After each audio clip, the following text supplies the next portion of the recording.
breaks over.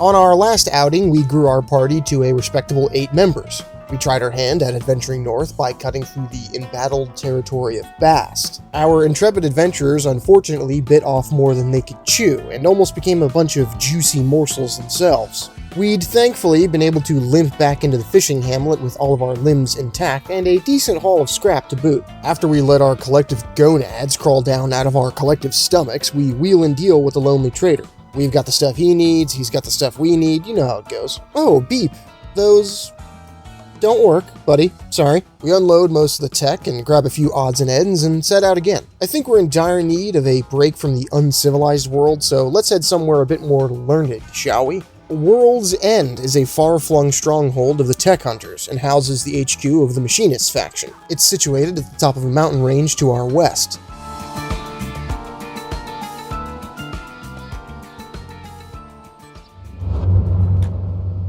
These are some gnarly bottlenecks here. Claustrophobic. I'd hate to get caught fighting anything on these inclines. Come to think of it, this location was intelligently chosen, given the poor quality of their neighbors. Too out of the way to be bothered by paladins, and would prove quite the challenge for any cannibal clan to attack. Smart thinking. This place is also pretty developed for being so remote. Oop, are those low LOD models loading in there? Oh, hold on, better pop down a save and reload.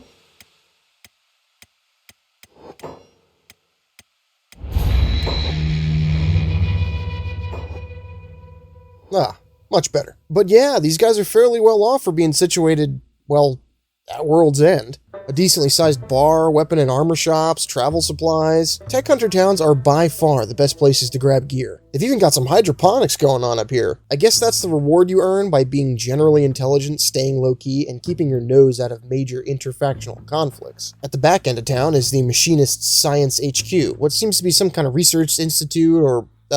Oh, a hard crash, huh? I've encountered 1 or 2 of these during my time with the game. Seems to happen upon entering certain buildings for some reason. Maybe RAM-related? Most definitely mod-related. Not to fret. Like I said, I'm a Skyrim-hardened veteran. I eat crashes to desktop with my Wheaties in the morning. Builds character. But unfortunately, it would seem like Lip and crew can't make it inside the Institute for the time being. Guess we'll have to swing back this way some other time. Bummer. Is what I would have said if I was a 2-timing, no-lore-getting little bitch.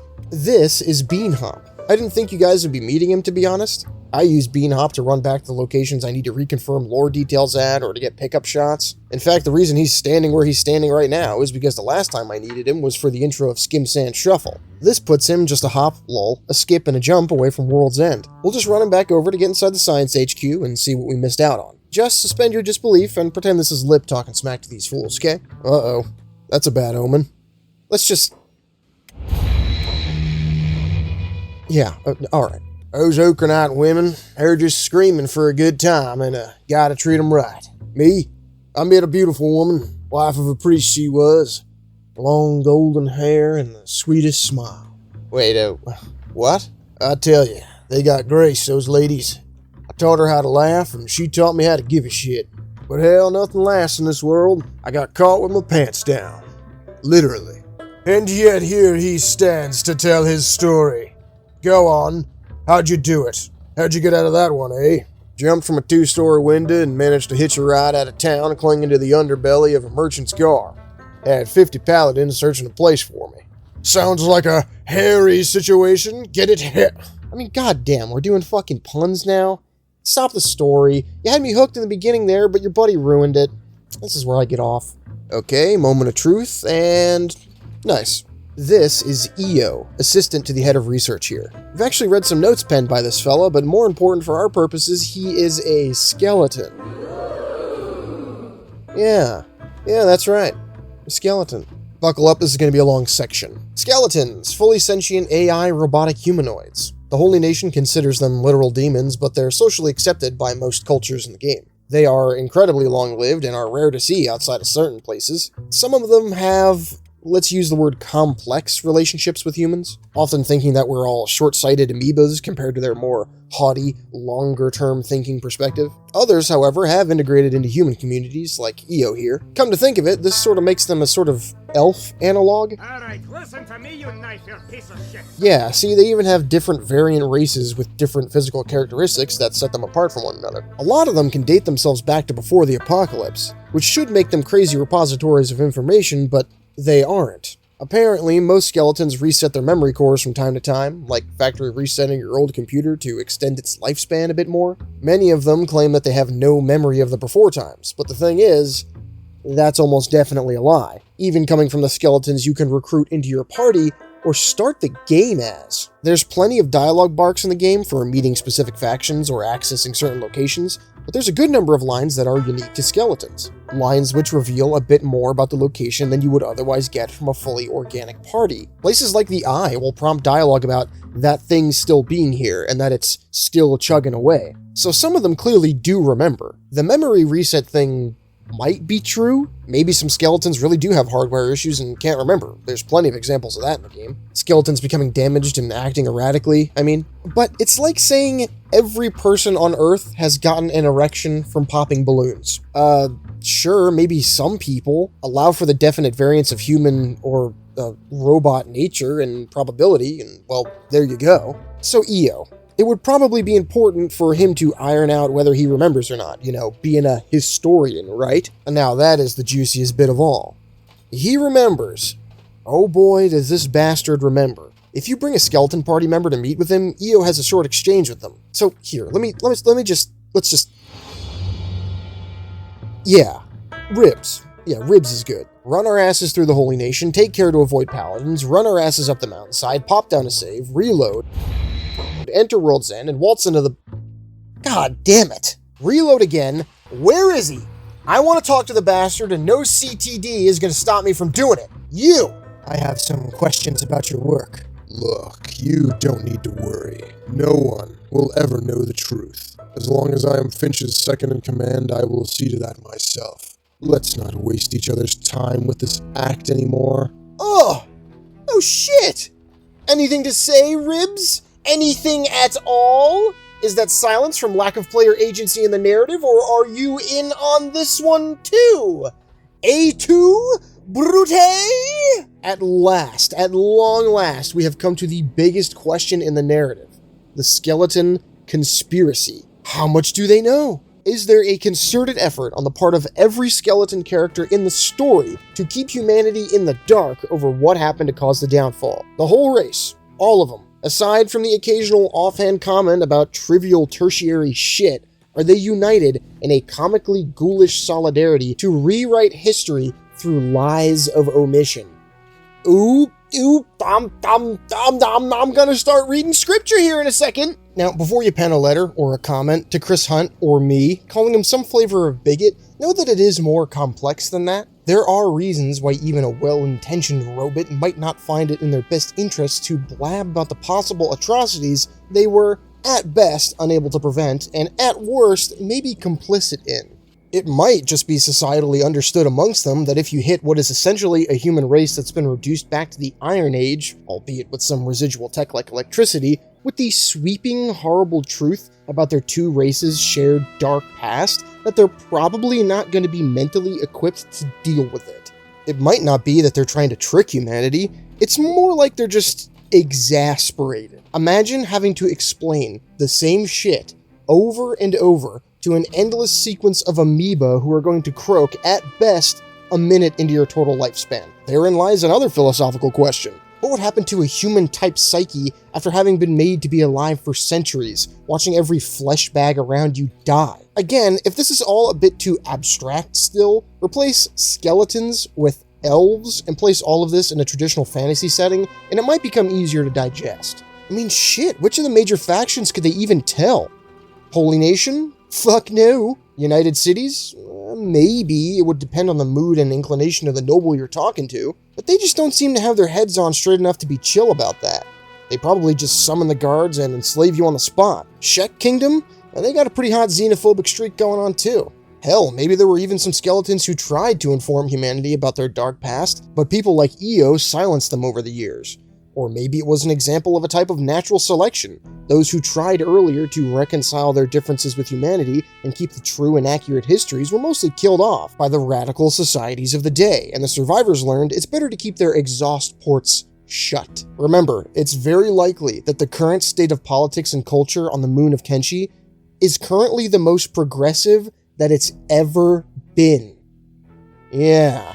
Really swish that one around for a second. You know, I don't think Hallmark sells Sorry I Knew About / participated in the Holocaust and or wholesale authoritarian subjugation of your people and didn't tell you about it cards. Oop, I'm getting ahead of myself. Some real deal, tasty, moral gray area stuff going on here. But we'll have to examine it more at a later date. Sorry, I'm sorry. Trust me, we still haven't encountered some of the most important pieces of this puzzle. If you know, you know. Hey! Yeah? You're not gonna talk about Yeah? Alright. I think that's enough lore for one day. For now, let's examine the clues we've picked up so far. Let's go back to something we saw in Skim Sand Shuffle. That. It's abundantly clear that skeletons used to come in much, much larger sizes, and this is found deactivated in the center of the firing zone of the Venge Laser. Well, I think we found the target. You got him! You can find the bigger models of Robit in a variety of places, like the one buried in the sand we encountered in our last outing.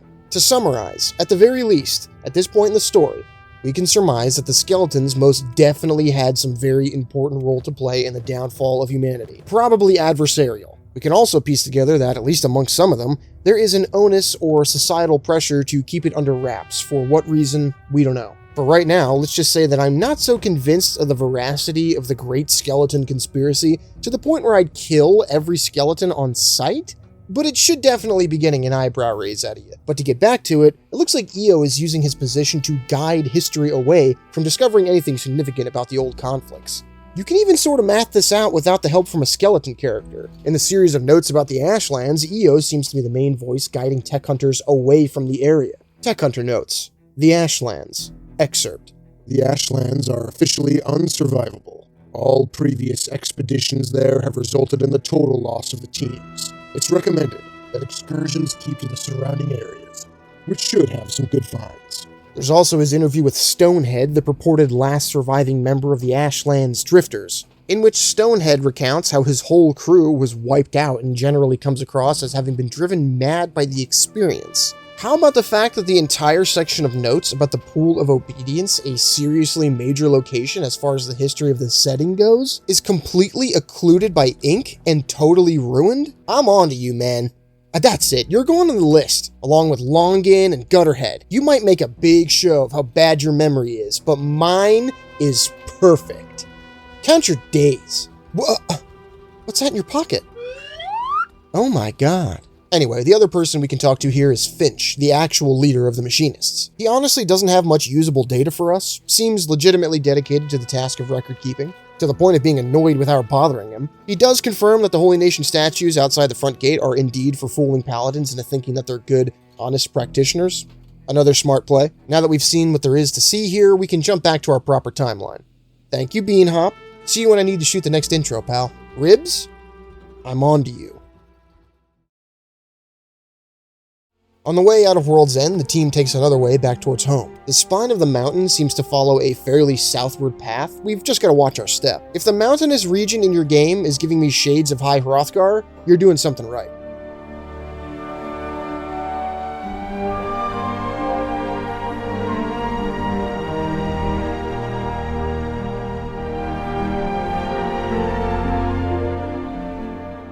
It's even got an out-of-the-way, idyllic prayer spot. The drapes lining the river canyon below have a sort of funerary vibe to them. Between the cannibals and some specific major ruins back that way, I can understand the symbolism. Do you think they saw us? Yeah, man, we definitely did. They're probably just on their way to find some refuge at World's End, and I don't intend to stop them. No worries, I'm no snitch, even if I have my suspicions. Finally, some familiar territory. Oh, hold on. Yeah, they're my slaves, it's cool. Another homecoming.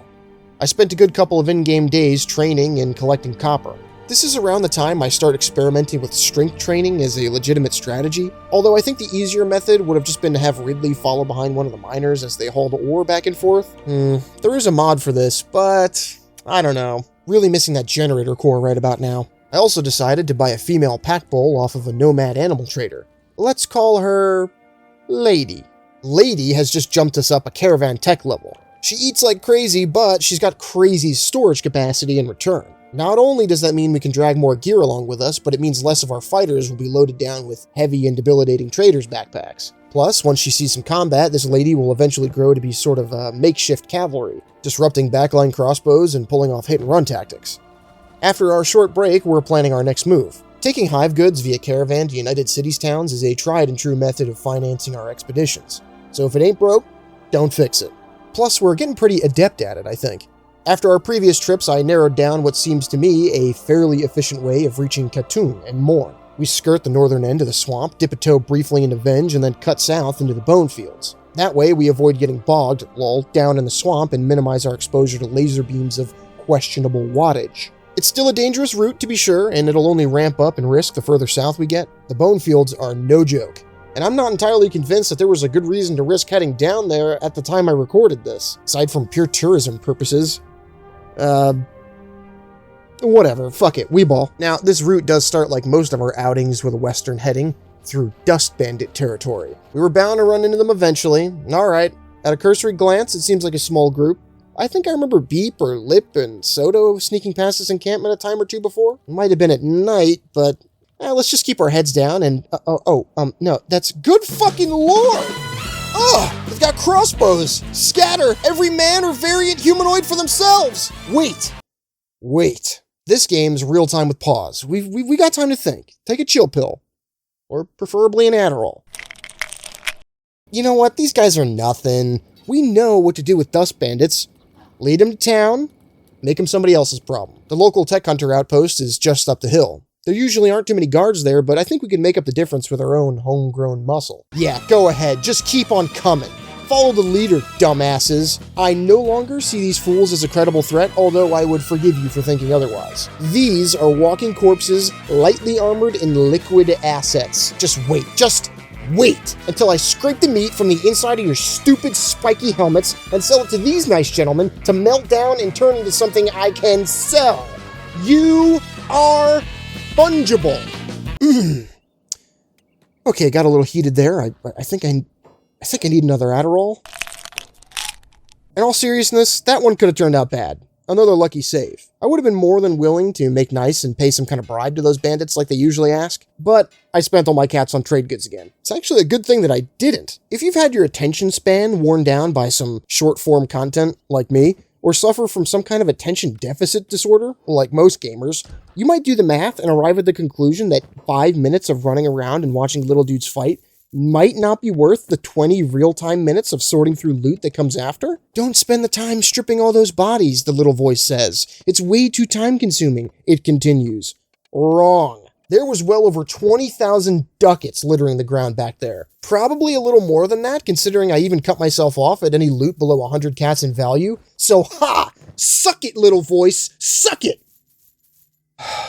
Okay, maybe one more. The captains even had some decent gear on them, so we equipped some of it and stow the rest. Good scrap, crew. Good scrap. Skinner's Roam. Last time we passed through here, Beep pulled our first real scrap haul out of the Deadlands. Good times. For Lip and Soto, I mean, they, didn't get wet.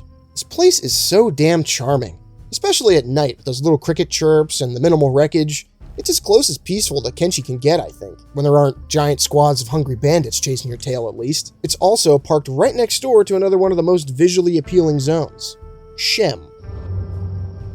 Just beyond the rest stop of Smuggler's Bar lie the lazy dunes of Shem. A small community of nomadic traders maintain a permanent village, on the edge of the swamp and a comfortable distance from the Venge lasers. A stopgap lying on the edge of the early starter areas and the more perilous lands beyond. Easily looked over, but all in all, not a bad spot. I mean, just look at that sunrise. This is one of the places on the continent where the evidence of the reduced water level is the most obvious. Check out the way that the color changes in the soil on the hill over there. Between that and the little plentiful pools, it paints the picture pretty clearly. This is probably one of the first areas that would tip off an observant new player that something's wrong. Some volcanoes or steam vents or something in the distance catch my eye, but when the first Venge laser comes tearing by, I remember what we're out here for, right? Stick to the plan.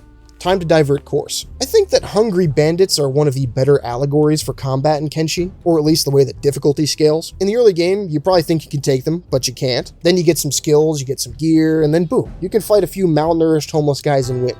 Good times. Then you leave the starting area, or God forbid, deign to dip a toe into the closest area, and suddenly there's like 30 to 40 of those suckers waiting to beat the brakes off of you. It's as if the game is saying, oh yeah, you think you're on top of the mountain? Think again, worm. And I don't know what this says about me, but hot damn if I don't love it. Oh man, do I need to play Morrowind?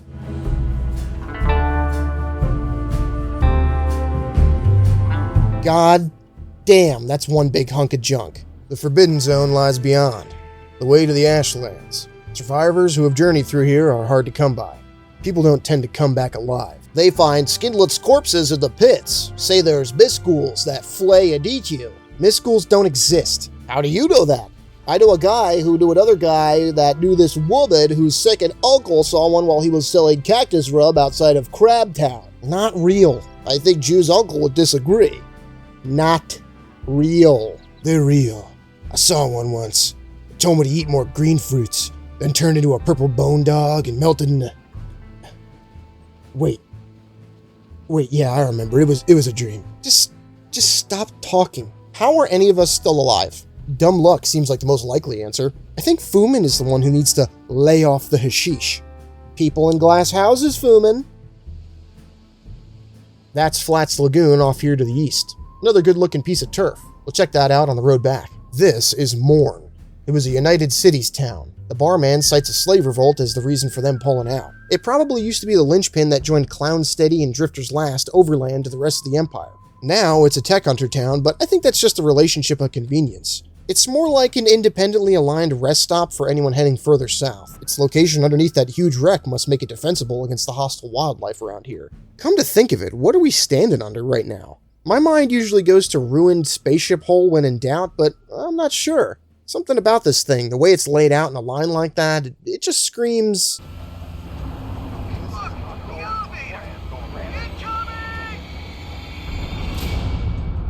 I wonder if you drew a line on Kenshi's map from Mourn out towards the direction the pieces of this thing are leading, if all those bigger pieces with that same texture would fall in like a tight cone? Sort of like my theory that a lot of the debris in the Great Desert was once a piece of the eye? Maybe, but I'm not sure if I'm sold on that one, to be honest. Mostly because real space elevators, or at least the proposed ones, would function by using a carbon nanotube tether tied to an orbital space station with a car that rode up and down the length of the thing. So it would look less like a solid metal structure and more like a fortified anchor platform at the bottom with a relatively skinny cable extending up into the atmosphere. See, Halo got it right. They even show the cable getting dragged up into space by the station at the top.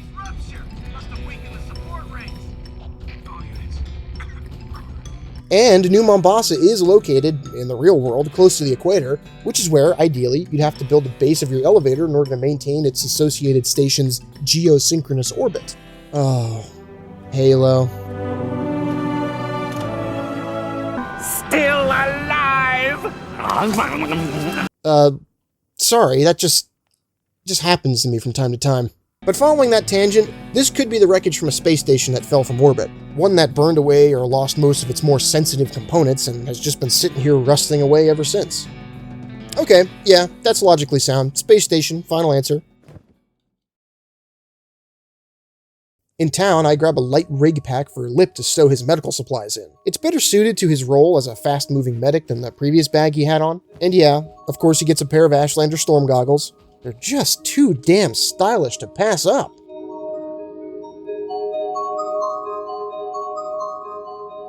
I'm sorry, how many beak things are in that squad over there? Fuck me, this was not a good idea. One of those bastards could probably clear the entire caravan without breaking a sweat. Man, we should have just gotten our boots wet in the swamp and hit Clownsteady instead of gunning for Katoon.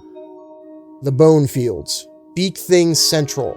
Littered with more enormous rib cages and, more interestingly, the rusted ruined frames of old seafaring ships. This location is the final nail that should solidify the sea level thing as a fact in your mind. If you're not running with a skeleton party member, that is. The boats being here in such a large concentration and placed not so conspicuously alongside these giant cadavers sort of reinforces the sea leviathan thing from a while back. No land-based creature gets that big under normal circumstances, remember?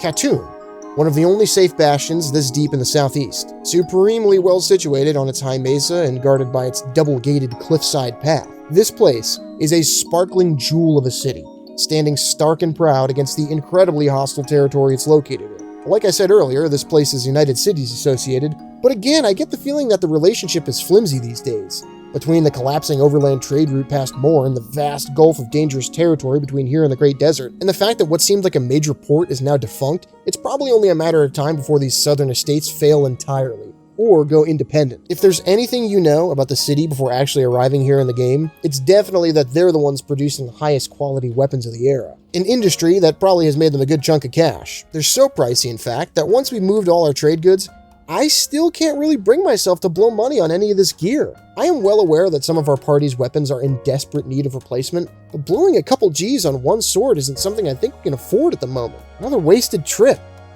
Damn it. Oh, whatever. At least it's another pin in our vision board. Navigating the bone fields at night is really putting me on edge. We are hilariously outside our weight class out here. Plus, Kenshi likes scattering these tall, thin plants in areas that usually have beak things in them. Makes it pretty hard to identify them at a glance. Sorta reminds me of that there is a leopard in this photo image. And if you're too hasty and the world loading / squad spawning system is still trying to catch up to your party running at the fastest speed, you might just have an elder beak thing spawn right before your very eyes. Here, let me... Yeah, look! Oh, dick move, game. God, look at the size of that thing. Let's get the hell out of here. See, now this is a little more idyllic. Rising sun, beautiful lake. The town of Flats Lagoon is situated atop what looks like an old oil rig.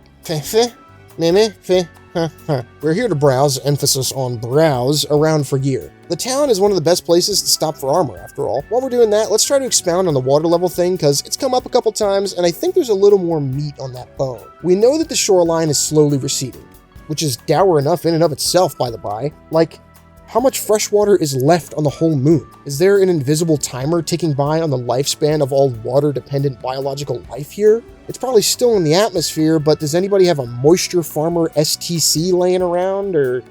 Wait. Would that factor into the skeleton thing?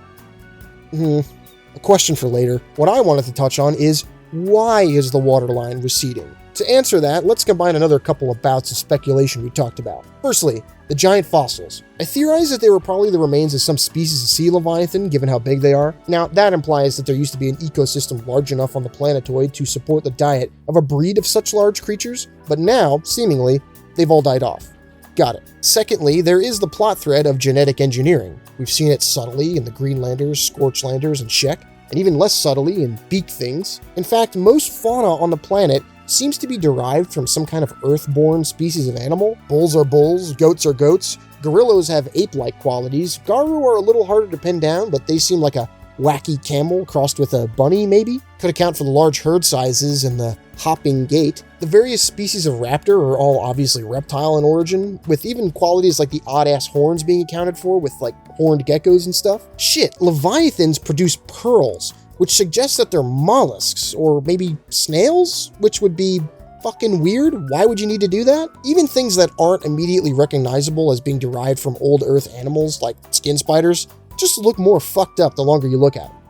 Something's up there. Now, this could just be because Kenshi is a piece of fiction designed in the real world by visual artists who might have just wanted to draw cool shit and have fun, but we're talking about headcanon here, so leave your cynical brain at the door, okay? So, where does this lead us? I propose that Kenshi has been terraformed, and that the receding ocean is the result of that terraforming effort continuing without oversight from its previous operators. We know this isn't Earth, but we have an oxygen-rich atmosphere, Earth-born plant life, Earth-adjacent animal life, and a pre-existing civilization that was sufficiently advanced enough to produce at least 2 orbital satellites and synthetic humanoid AI. This really isn't too far-fetched considering the circumstances. It's probably just a big mirror, you know?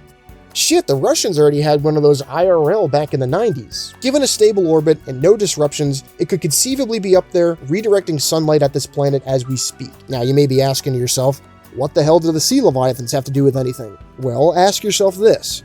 What are the criteria that scientists look for in a possible Earth-like planet? Abundance of liquid water is the big one. Evidence of the ability to support life in some capacity would certainly earn it some points too. So maybe these ancient sea creatures were already here, and that's what put the moon on the need to colonize list in the first place. The big fish either died out via natural selection before humanity arrived, or died out as a result of our terraforming program. Either or, take your pick. So yeah, man-made ecological collapse. Makes me feel right at home. We're the undefeated fucking up the oceans champions of the galaxy. Or universe.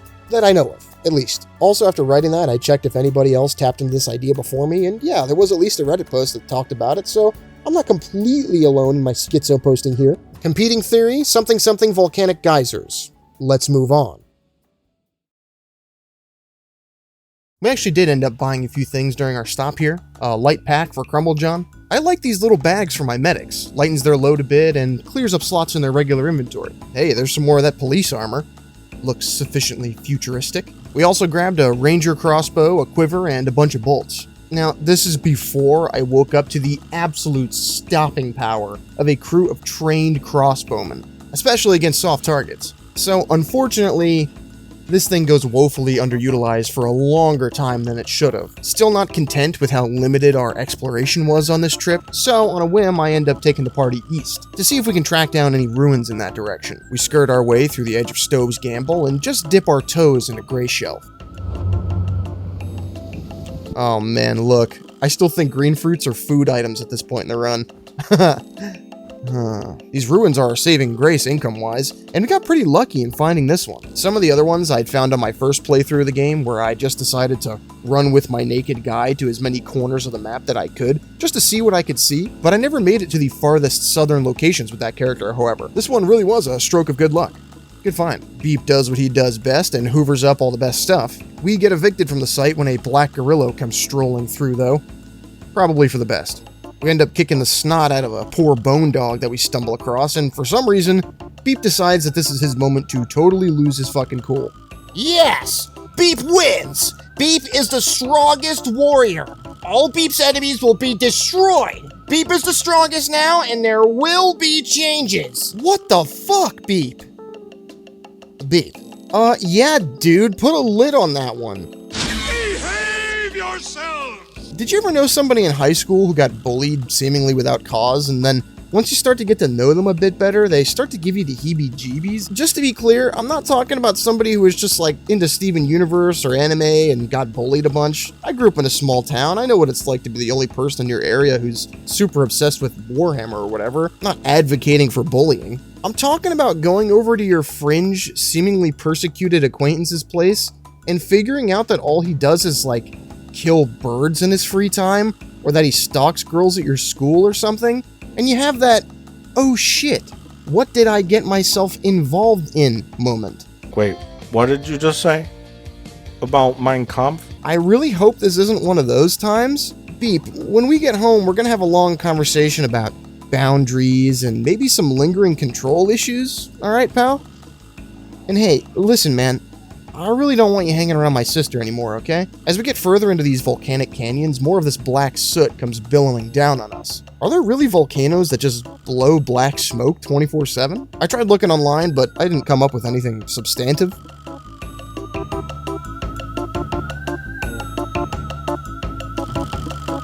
Why didn't I... Whatever.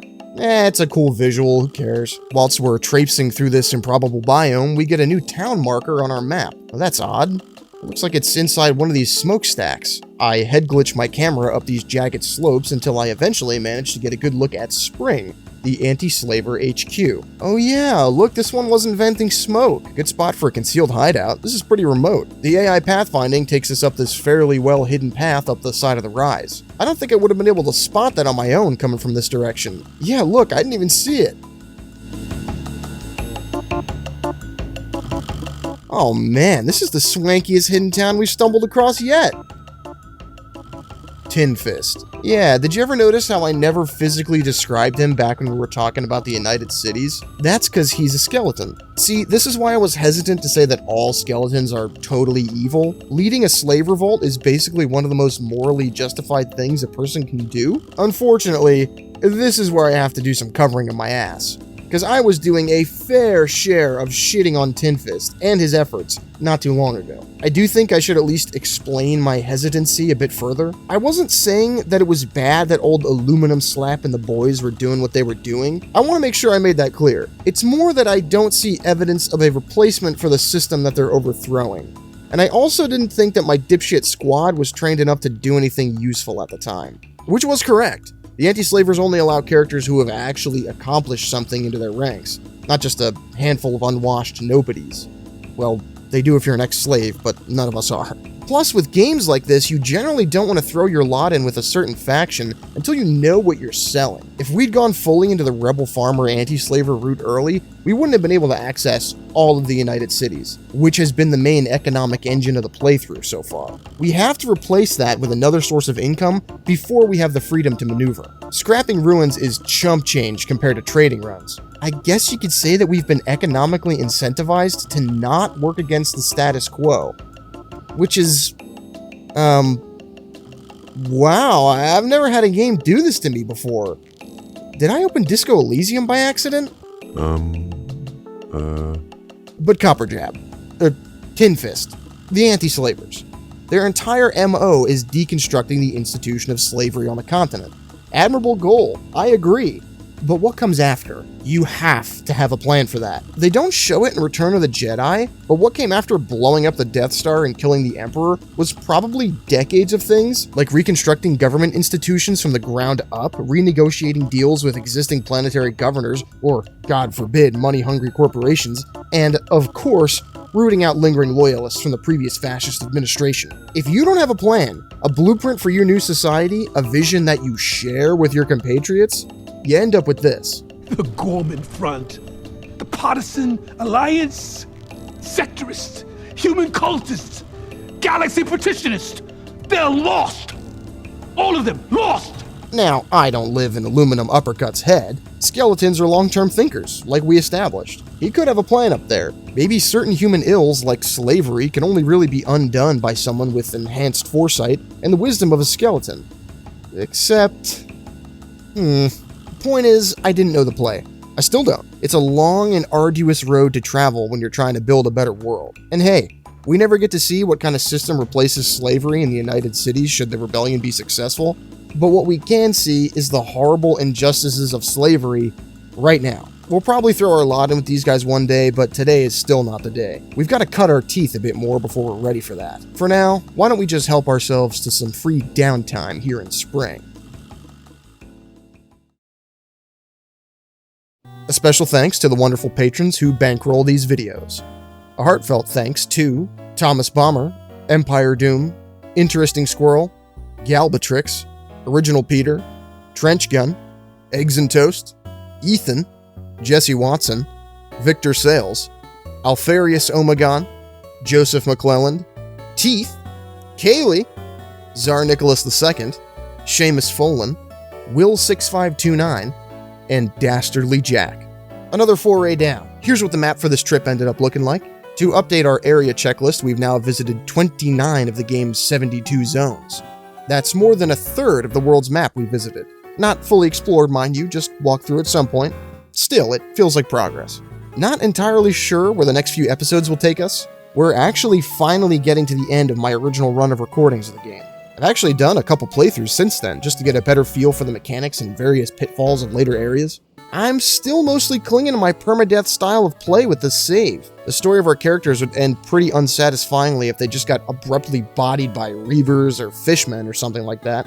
Oh, I am occasionally reloading stupid shit, by the way, like when beak things spontaneously manifest into existence directly in front of our crew.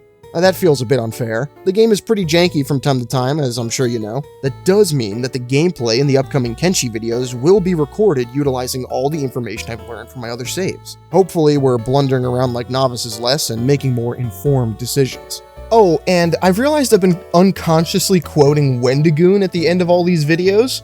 But I just want to say, thank you for watching. I hope that you enjoyed, and I will see you in the next one. But that's all for today. If you've gotten this far into the video, thanks for watching. Please consider subscribing. Hope to see you in the next one. Bye-bye. Is this what binge-watching YouTubers does to your brain? He incepted an idea into my head. Anyway, thanks for watching. More junk soon. Bye-bye.